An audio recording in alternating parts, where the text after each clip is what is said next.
નમસ્કાર વિદ્યાર્થી મિત્રો, ટીવાય બીએસસી સેમેસ્ટર 6માં પહેલું પેપર 601 કે જેનો સબ્જેક્ટ કોડ CCCH 601 આ પેપર તમારું ઇનઓર્ગેનિક કેમેસ્ટ્રીનું છે, જેમાં આપણે યુનિટ નંબર 1 વેલેન્સી સંયોજકતાનો અભ્યાસ કરી રહ્યા છીએ। વિદ્યાર્થી મિત્રો, આપણે અગાઉના લેક્ચર્સમાં SP અને SP2 સંકરણ માટેના તરંગ વિધેય મેળવ્યા, જેમાં દરેક તરંગ વિધેયના આપણે સહગુણાંકો, બંધની પ્રબળતા અને બંધ કોણની કિંમતો મેળવી। હવે આજે આપણે SP3 સંકૃત કક્ષકો માટે તમારો નેક્સ્ટ ક્વેશ્ચન છે। SP3 સંકૃત કક્ષકો માટે સહગુણાંકોની પ્રાપ્તિ, બંધની પ્રબળતા અને બંધ કોણ મેળવો। તો એના માટે તમારે ઉદાહરણ આપવાનું છે મિથાનનું CH4, જેમાં SP3 સંકરણ જોવા મળે છે। તો આ મિથેન જે છે એમાં SP3 સંકરણ કેવી રીતે, તો એમાં એક S કક્ષક અને 3 P કક્ષકો વચ્ચે સંમિશ્રણ થાય અને સમાન આકાર અને સમાન શક્તિ ધરાવતી આ બંને સંકૃત કક્ષકો મળે છે। અને આ રીતે કુલ 4 જે સંકૃત કક્ષકો મળે માટેના 4 તરંગ વિધેયો sin1, sin2, sin3, sin4 જોવા મળે છે। તો આ તરંગ વિધેયો કયા છે એ આપણે અહીંયા સમીકરણમાં દર્શાવેલા છે, 1 થી 4 સમીકરણો। sin1 જે છે એનું મૂલ્ય છે a1 sin s plus b1 sin px plus c1 sin py plus d1 sin pz, જે આપણું સમીકરણ 1 બનશે। sin2 માટે આવશે a2 sin s plus b2 sin px plus c2 sin py plus d2 sin pz, જે આપણું સમીકરણ number 2 બનશે। ત્રીજું જે તરંગ વિધેય છે sin3, તો આપણે બધા અચળાંકોને પણ 3 પ્રિફિક્સ લગાડીશું, a3 sin s plus b3 sin px plus c3 sin py plus d3 sin pz, જે આપણું ત્રીજું તરંગ વિધેય સમીકરણ મળ્યું। અને ચોથું તરંગ વિધેય સમીકરણ છે sin4, તો એનું પણ સમીકરણ આ રીતે બનશે a4 sin s plus b4 sin px plus c4 sin py plus d4 sin pz। સાથે સાથે આપણે સહગુણાંકો મેળવવા માટે નોર્મલાઇઝેશનની શરત જાણીએ છીએ। દરેક તરંગ વિધેયના વર્ગનું સંકલન 1 મળે, એટલે અહીંયા integration sin1 square dt is equal to 1, integration sin2 square dt is equal to 1, integration sin3 square dt is equal to 1 અને integration sin4 square dt is equal to 1। આ નોર્મલાઇઝેશનની શરત છે। જ્યારે ઓર્થોગોનાલિટીની શરત પ્રમાણે આપણે દરેક તરંગ વિધેય છે એના ગુણાકારનું સંકલન 0 મળે છે। તો sin1 sin2 integration dt is equal two 0, sin2 sin3 integration dt is equal two 0, sin3 sin4 integration dt is equal two 0 અને sin1 sin4 dt is equal integration dt is equal two 0। સાથે સાથે હવે આપણો છેલ્લો મુદ્દો આવશે, એ છે S કક્ષક માટેનો। તો S કક્ષક છે એ ગોળ સમમિતિ ધરાવે છે, એટલે કે એનો આકાર કેવો છે, ગોળ।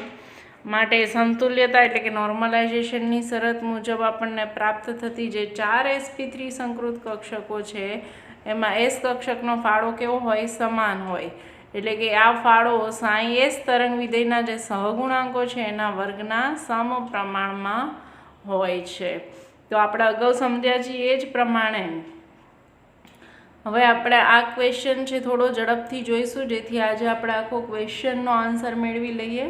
તો સહગુણાંકો sin s ના સહગુણાંકો કયા કયા છે, તો a1 a2 a3 a4 એ બધાનો વર્ગ ઇઝ ઇક્વલ ટુ 1/4, કારણ કે SP3 છે તો કુલ કક્ષકોની સંખ્યા 4, એટલે એમાં S કક્ષકનો ફાળો ચોથા ભાગનો થાય, માટે આપણે 1/4 લખ્યું છે।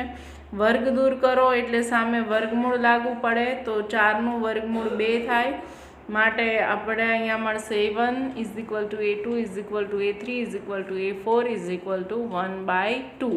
એટલે કે સાઈ એસના જે ચારે ચાર સહગુણાંક છે A1 A2 A3 અને A4 એનું મૂલ્ય આપણને 1/2 જેટલું મળે છે. ત્યારબાદ હવે આપણે જોઈએ તો ચાર જે નવા તરંગ વિધેયો છે એ પૈકીનો આપણો જે sin1 છે એ માત્ર x દિશામાં જ હોય, એટલે કે y અને z દિશામાં એનો અતિ અલ્પ ફાળો હોય તો એનું મૂલ્ય શું થઈ જાય? 0. એટલે y અને z દિશામાં, તો y દિશામાં જે છે એમાં સહગુણાંક એનો કયો આવે છે? C1. અને z દિશામાં સહગુણાંક D1 આવે છે, માટે એનું મૂલ્ય છે એ 0 મળે છે. તો આ રીતે આપણે જ્યારે sin1 માં આપણે દરેક A1 અને C1 અને D1 ની કિંમત મૂકીએ તો અહીંયા C1 અને D1 છે એનું મૂલ્ય 0 થઈ જાય, માટે sin1 નું સમીકરણ આપણને મળે A1 sin S plus B1 sin PX, કારણ કે C1 અને D1 છે એ y અને z દિશામાં એનો ફાળો 0 છે. ત્યારબાદ હવે આપણે આ જે સમીકરણ આ sin1 માટેનું 8મું સમીકરણ મળ્યું એનું જો સંકલન કરીએ તો સંકલન sin1² dt = 1.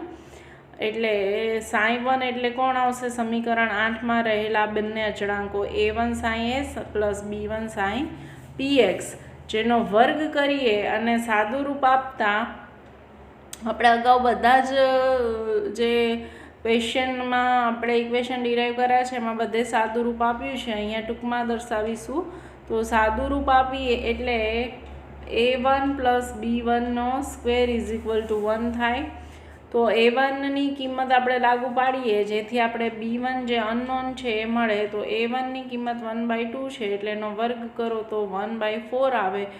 તો આ 1/4 સામેની બાજુએ જશે એટલે B1નો વર્ગ બરાબર આપણને સાદું રૂપ આપતા આ 1 - 1/4 એનો લસતા લઈ એટલે 4 - 1/4 જેનું મૂલ્ય 3/4 આવે છે. તો અહીંયા B1² = 3/4. તો વર્ગ દૂર કરવા માટે વર્ગમૂળ લેવું પડે, તો 3નું વર્ગમૂળ 3 લખાય અને 4નું વર્ગમૂળ છે એ 2 આવે.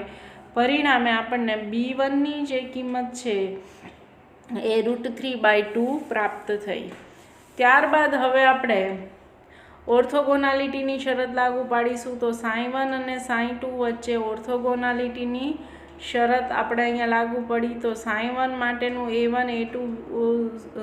A1 B1 C1 અને D1 વાળું સમીકરણ લાગુ પાડ્યું અને sin2 માટે A2 B2 C2 અને D2 વાળું સમીકરણ લાગુ પાડીશું. તો આ બંને સમીકરણનું જ્યારે આપણે સાદું રૂપ આપીએ તો ફાઇનલી આપણને મળે A1 A2 plus B1 B2 plus C1 C2 plus D1 D2 = 0. પરંતુ આપણે અગાઉ C1 અને D1ની કિંમત છે એ માત્ર x દિશામાં જ હોવાને કારણે y અને z દિશામાં એનો ફાળો અતિ અલ્પ હોય છે એટલે એનું મૂલ્ય 0 થાય છે. તો આ C1 અને D1 વાળું પદ છે એ આખું મૂલ્ય 0 થઈ જશે. પરિણામે આપણને નવું સમીકરણ મળશે A1 A2 plus B1 B2 = 0. હવે A1 A2ની કિંમત અહીંયા આપણે મૂકીએ 1/2 જે સમીકરણ 5 ઉપરથી છે અને B1ની કિંમત જે સમીકરણ 10 ઉપરથી મૂકીએ √3/2 અને B2ને આપણે કરતા બનાવીશું. તો આ 1/4 છે એ સામેની બાજુએ જાય એટલે √3/2 B2 = -1/4. એટલે આ જે છેદમાં રહેલા 2 ઉપર જશે અને અંશમાં રહેલા √3 નીચે આવશે. તો અહીંયા આપણે 2 જા 4 એટલે છેદ ઉડાડ્યા તો આપણને B2ની કિંમત છે એ મળે છે -1/2 √3 જેટલી. હવે આપણે નેક્સ્ટ આગળ જોઈએ તો સમીકરણ 2 છે એમાં sin2 જે છે એનો માત્ર x અને z સમતલમાં જ ફાળો હોય. કયું તરંગ વિધેય? નંબર બીજું. તો y દિશામાં એનો ફાળો છે અતિ અલ્પ થાય એટલે કે 0 થાય. તો sin py એનો sin2 જે તરંગ વિધેય છે એમાં સહગુણાંક કોણ આવે છે? C2 આવે છે.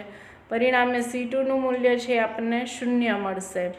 તો હવે સમીકરણ 2 છે એ આપણે લખવું હોય તો C2નું મૂલ્ય 0 એટલે અહીંયા આવેલો જે C2 વાળું પદ છે એ આપણે અત્યારે દર્શાવ્યું નથી કારણ કે એનું મૂલ્ય 0 છે એટલે એ આખું પદ કેન્સલ થઈ જાય। પરિણામે આપણને સમીકરણ 2 આ રીતે મળે sin2 a2 sin s plus b2 sin px plus C2 વાળું પદ કેન્સલ થશે અને d2 sin p z આવશે। હા, અહીંયા y ને પણ z।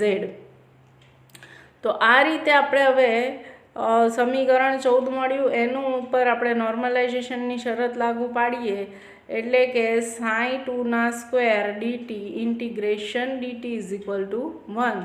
તો a2 sin s plus b2 sin px plus d2 sin pz નો whole square dt is equal to 1। સાદું રૂપ આપીએ એટલે આપણને a2 નો સ્ક્વેર પ્લસ b2 નો સ્ક્વેર પ્લસ d2 નો સ્ક્વેર ઇઝ ઇક્વલ ટુ 1 મળશે। હવે આપણે a2 અને b2 ની કિંમત જાણીએ છીએ તો d2 ની કિંમત આપણે મેળવી શકીશું એટલે a2 ની કિંમત છે 1/2 અને b2 ની કિંમત છે -1/2√3।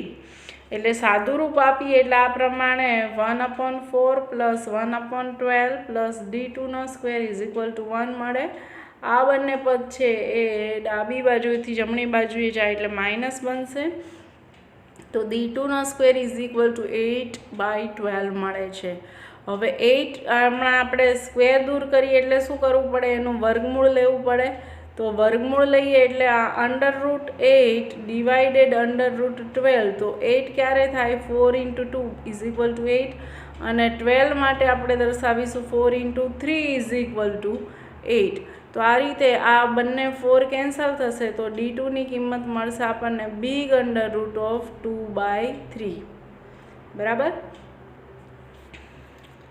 હવે આપણે એના પછી નેક્સ્ટ બીજું આપણે સહગુણાંક મેળવીએ તો એના માટે સમીકરણ 1 અને સમીકરણ 3 એના ઉપર આપણે ઓર્થોગોનાલિટીની શરત લાગુ પાડીએ છીએ। તો સમીકરણ 1 એટલે sin1 વાળું ને સમીકરણ 3 એટલે sin3 વાળું સમીકરણ।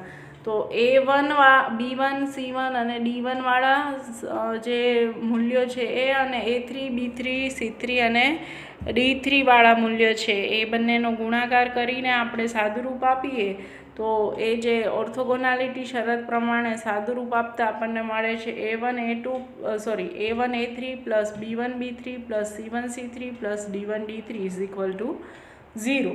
હવે અહીંયા આપણે c1 અને d1 એનું મૂલ્ય આપણને ખ્યાલ છે કે 0 છે માટે આ બંને પદ છે એ કેન્સલ થઈ જશે માત્ર બે જ પદ રહેશે કયા a1 a3 plus b1 b3 is equal two 0। આ પ્રમાણેના બે જ પદ રહેશે। હવે અહીંયા આપણે a1 a3 અને b1 ની કિંમત મૂકીએ તો b3 ની કિંમત આપણને મળશે તો a1 અને a3 ની કિંમત છે 1/2 b1 ની કિંમત છે √3/2 b3 ઇઝ ઇક્વલ ટુ 0। હવે આ b3 વાળું પદ છે એને કરતા બનાવીએ એટલે આ 1/4 સામેની બાજુએ જશે એટલે -1/4 બનશે। પછી આ જે b3 ના સહગુણાંકો છે એમાં અંશ છે એ ક્યાં આવશે છેદમાં અને છેદ છે એ અંશમાં આવશે એટલે આ 2 છે એ અંશમાં આવ્યા અને √3 છે એ છેદમાં ગયા તો 2 2 જા 4 એટલે એ બંને કેન્સલ થયા તો પરિણામે આપણને b3 જે છે એની કિંમત કેટલી પ્રાપ્ત થાય છે b3 માટે આપણને કિંમત મળે છે -1/2√3।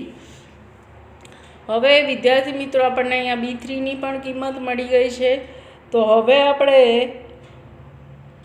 સમીકરણ નંબર 2 અને 3 ઉપર ઓર્થોગોનાલિટીની શરત લાગુ પાડીએ એટલે ઓર્થોગોનાલિટી માટે સમીકરણ 2 અને 3 એટલે કે sin2 અને sin3 તો આપણે 2 વાળા સહગુણાંકો બધા લઈશું અને 3 વાળા સહગુણાંકો બધા લઈશું તો a2 b2 c2 અને d2 into a3 b3 c3 અને d3 આ જે સહગુણાંકો વાળું જે આપણું સમીકરણ છે એ બંનેનો ગુણાકાર કરીએ તો આપણને મળે છે a2 a3 plus b2 b3 plus c2 c3 plus d2 d3। હવે આપણને ખ્યાલ છે કે c2 એટલે કે sin2 છે એ એક્સ અને ઝેડ તલમાં જ એનો ફાળો છે, વાય તલમાં એનો ફાળો નથી.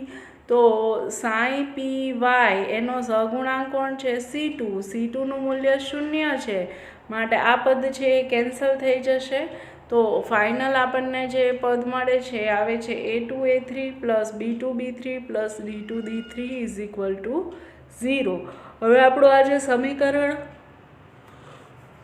19 મળ્યું એમાં આપણે A2 A3ની, B2 B3ની અને D2ની કિંમત મૂકીએ તો D3 જે અનનોન છે એનું મૂલ્ય મેળવી શકાય. તો હવે D3ની કિંમત મેળવવા માટે આપણે આ બધી કિંમતો મૂકીએ. A1 A3ની કિંમત છે એ 1/2 ઇન્ટુ 1/2, B2 B3ની કિંમત છે -1/2√3 ઇન્ટુ -1/2√3, D2ની કિંમત જે છે એ આપણે અગાઉના સમીકરણમાં મેળવ્યું big√2/3. હવે D3 છે એ અનનોન છે એટલે આપણે શોધવાના છે. ઉપરના સ્ટેપનું સાદું રૂપ આપીએ એટલે 1/4 plus 1/12 plus big√2/3 D3 is equal two 0 મળ્યા.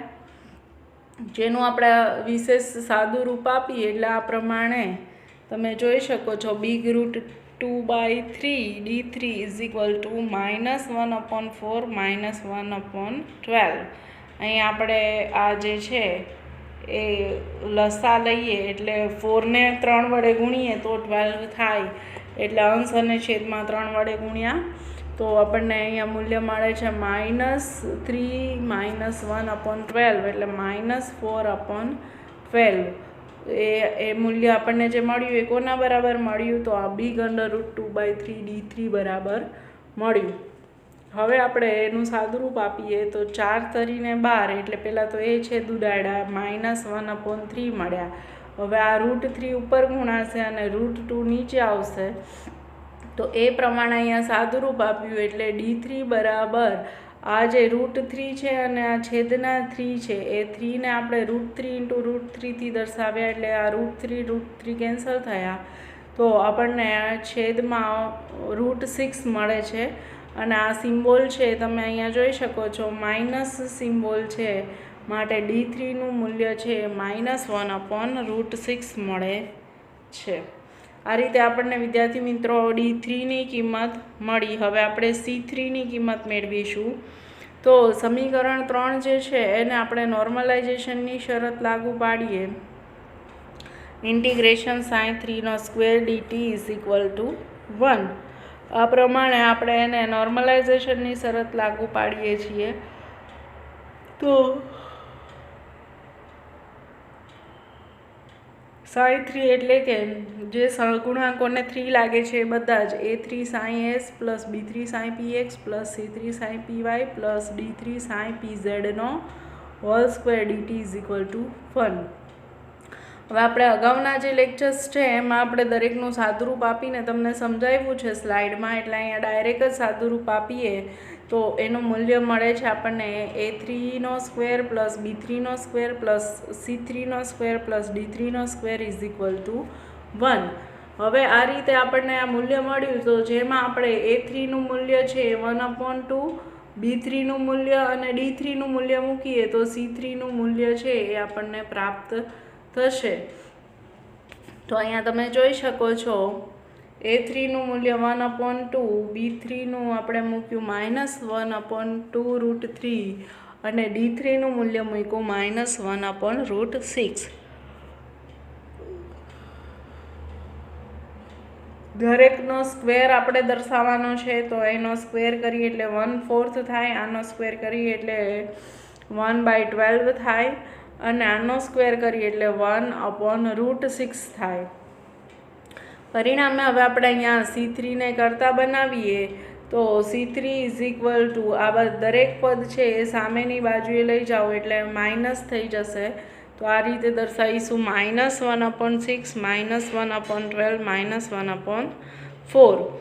પરિણામે સાદુરૂપ આપીએ તો આ રીતે આપણને સાદુરૂપ આપતા 12 -2 -1 -3. હવે આ સાદુરૂપ કેવી રીતે આપ્યું તો અહીંયા તમે જોઈ શકો છો કે છેદમાં સૌથી મોટામાં મોટી સંખ્યા 12 છે. માટે આના અંશ અને છેદ બંનેમાં 12 વડે ગુણવા પડે. અહીંયા જો 12 લાવવા હોય તો છેદમાં 6 છે એટલે અંશ અને છેદ બંનેમાં 2 વડે ગુણીએ છીએ. આ 12 સૌથી મોટા છે એટલે અહીંયા તો કોઈની સાથે ગુણવાનું જ નહીં.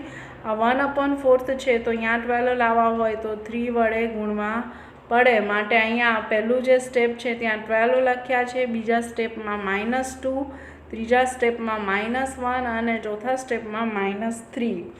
હવે એ બધાનું સાદુરૂપ આપીએ એટલે આપણને એની મૂલ્ય જે છે એ કેટલું મળે છે? 6 મળે છે. આ તમે જોઈ શકો છો કે -2 -1 એટલે -3 -3 એટલે માઇનસ માઇનસ પ્લસ પણ નિશાની માઇનસની આવશે એટલે 6. તો 12 - 6 એટલે કેટલા વધે? 6. છેદમાં 12 છે જ એટલે 6 દુ ને 12.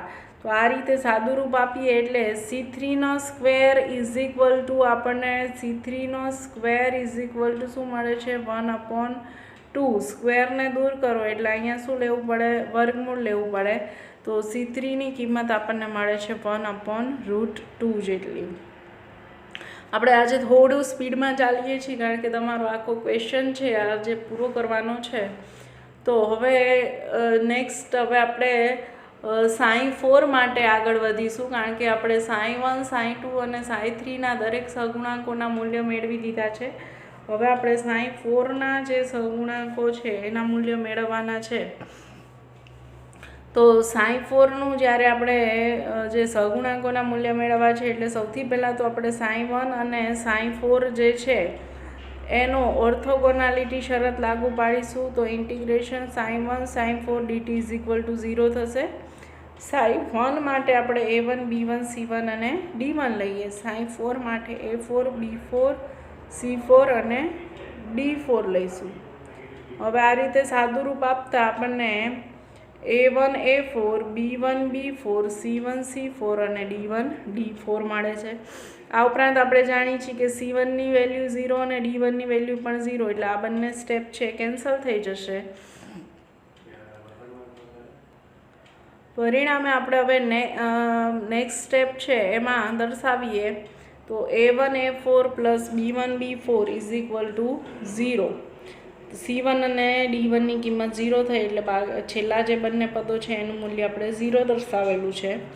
હવે અહીંયા આપણે a1 a4ની કિંમત મૂકીશું, b1ની કિંમત મૂકીશું તો જે b4 અનનોન છે એ b4ની કિંમત મેળવી શકીશું. તો a1 અને a4ની કિંમત છે 1/2 1/2. b1ની કિંમત છે √3/2. તો b4ની કિંમત આપણે શોધવાની છે એટલે √3/2 b4ને કરતા બનાવીએ અને આ બેનો ગુણાકાર -1/4 થશે. હવે અહીંયા b4 જે છે એમાં રહેલો જે સહગુણાંક છે 2 એ અંશમાં ગુણાશે, √3 એ છેદમાં આવશે. પરિણામે આપણને b4 જે છે એની કિંમત અહીંયા તમે જોઈ શકો છો એ પ્રમાણે સાદુરૂપ આપતા b4 = -1/2√3 મળે છે. હવે ફરી આપણે સમીકરણ 2 અને 4ને ઓર્થોગોનાલિટીની શરત લાગુ પાડીએ. તો 2 અને 4ને જ્યારે ઓર્થોગોનાલિટીની શરત લાગુ પાડીએ એટલે 2 વાળા સહગુણાંકો a2 b2 c2 અને d2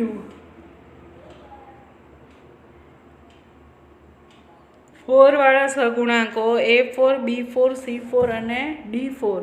તો એનો જે આપણે ગુણાકાર દરેક પદનું આ રીતે ગુણાકાર કરીએ છીએ એ રીતે પછી નોર્મલાઇઝેશન અને ઓર્થોગોનાલિટીની શરત લાગુ પાડીએ એટલે આપણને સાદુરૂપ આપતા સમીકરણ આ પ્રમાણે મળે છે a2 a4 plus b2 b4 plus c2 c4 plus d2 d4 = 0.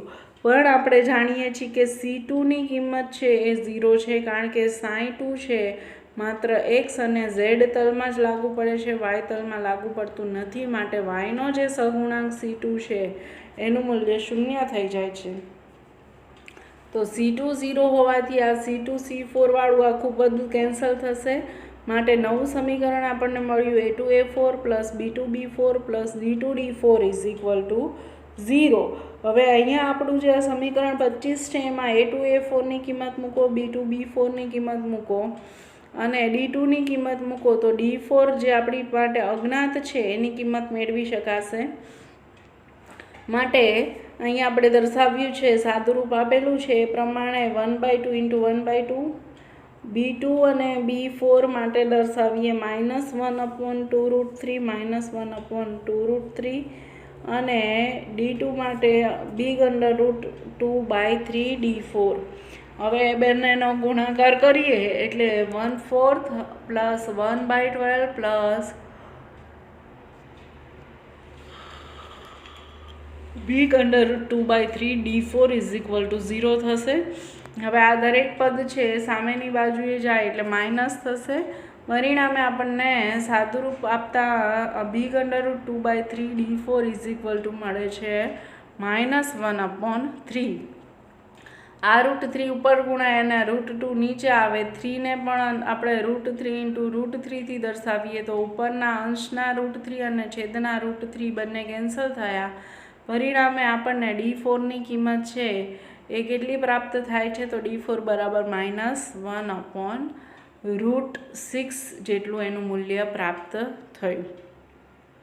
ત્યારબાદ હવે વિદ્યાર્થી મિત્રો આપણે એક સહગુણાંકની કિંમત શોધવાની બાકી રહે છે, જે છે C4. તો C4 માટે તમે જોઈ શકો છો કે એના પર નોર્મલાઇઝેશનની શરત લાગુ પાડવામાં આવે તો C4 એટલે કે જેના સહગુણાંકો 4 છે એ બધાનો વર્ગ થાય એટલે A4 + B4 + C4 + D4નો સ્ક્વેર = 1. આ આપણને સાદુરૂપ આપતા સમીકરણ 27 મળે છે.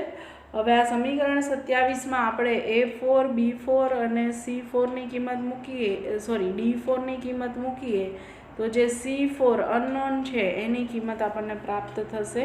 માટે અહીંયા નેક્સ્ટ સ્ટેપમાં તમે જોઈ શકો છો કે A4 માટેની કિંમત 1/2નો સ્ક્વેર, B4 માટેની કિંમત -1/2√3નો સ્ક્વેર, C4નો સ્ક્વેર જે આપણી માટે અજ્ઞાત છે અને D4 માટે -1/√6નો સ્ક્વેર = 1 કર્યું છે. આનું સાદું ગાણિતિક સાદુરૂપ આપીએ એટલે 1/4 + 1/12 + C4નો સ્ક્વેર + 1/6 = 1. હવે આ દરેક પદ છે એને આપણે સામેની બાજુએ લઈ જઈશું અને આપણે સાદુરૂપ આપીશું તો એનું સાદુરૂપ મળશે 6/12 મળે છે. અહીંયા આપણે સાદુરૂપ આપ્યું છે એના આધારે 6/12 એટલે 6 × 2 = 12 એટલે C4ના વર્ગ બરાબર આપણને 1/2 મળ્યું. વર્ગ દૂર કરીએ એટલે વર્ગમૂળ લાગુ પડે તો C4 જે છે એની કિંમત આપણને કેટલી મળી? C4 = 1/√2 પ્રાપ્ત થયું. હવે આપણે આ રીતે જુઓ, તમે દરેક જે સહગુણાંકો મેળવ્યા છે A1, A2, A3 અને A4 તો એના મૂલ્ય છે 1/2. B1, B2, B3 અને B4 તો એના મૂલ્ય આપણે અહીંયા સામે લખ્યા છે. એ જ રીતે C1, C2, C3 અને C4 તો એના મૂલ્ય પણ લખેલા છે. D1, D3, D1, D2, D3 અને D4 તો એના મૂલ્ય પણ લખેલા છે. તો આ દરેક સહગુણાંક આપણે સહગુણાંકોની કિંમત મેળવી. હવે દરેક સહગુણાંકને આપણે તરંગ વિધેય sin1, sin2, sin3 અને sin4માં લાગુ પાડીએ તો આપણને સમીકરણ છે એ આ પ્રમાણે મળે છે. sin1નું મૂલ્ય મળે છે આપણને 1/2 sin s + √3/2 sin px. sin2 માટેનું મૂલ્ય મળે છે 1/2 sin s -1/2√3 sin px + big√2/3 sin pz. sin3 માટેનું મૂલ્ય જે છે એ આપણને મળે છે sin3 = 1/2 sin s -1/2√3 sin px + 1/√2 sin py -1/√6 sin pz. અને છેલ્લું તરંગ વિધેય જે છે sin4 એના માટેની કિંમત આપણને મળે છે 1/2 sin s -1/2√3 sin px + 1/√2 sin py -1/√6 sin pz. તો આ રીતે મિત્રો આપણે sp3 સંકૃત કક્ષકો માટે આપણે 4 તરંગ વિધેયોના સહગુણાંકો મેળવ્યા અને આ તરંગ વિધેયોને સહગુણાંકના સ્વરૂપમાં દર્શાવ્યા. હવે એના પછીનું જે છે ટોપિક એ છે બંધની પ્રબળતા. તો એ તમે અહીંયા અત્યારે જોઈ શકો છો. બંધની પ્રબળતા માટે આપણે અગાઉ જે કોણીય ફલન મેળવેલા છે એ જ રીતે થીટા અને ફાઈથી કોણીય ફલનોની કિંમત દર્શાવેલી છે અને એ પ્રમાણેની ગણતરી કરતાં બંધની પ્રબળતા બરાબર sin1 maximum upon sin s maximum લાગુ પાડીએ તો બંધની પ્રબળતાની કિંમત જે છે એ આપણને કેટલી મળે છે? 2 જેટલી મળે છે. ત્યારબાદ આપણે બંધ કોણ મેળવવાનો છે તો ધન દિશા અને ઋણ દિશાને દર્શાવીએ છીએ, જેને આપણે sin1 અને sin1 થી દર્શાવીએ છીએ.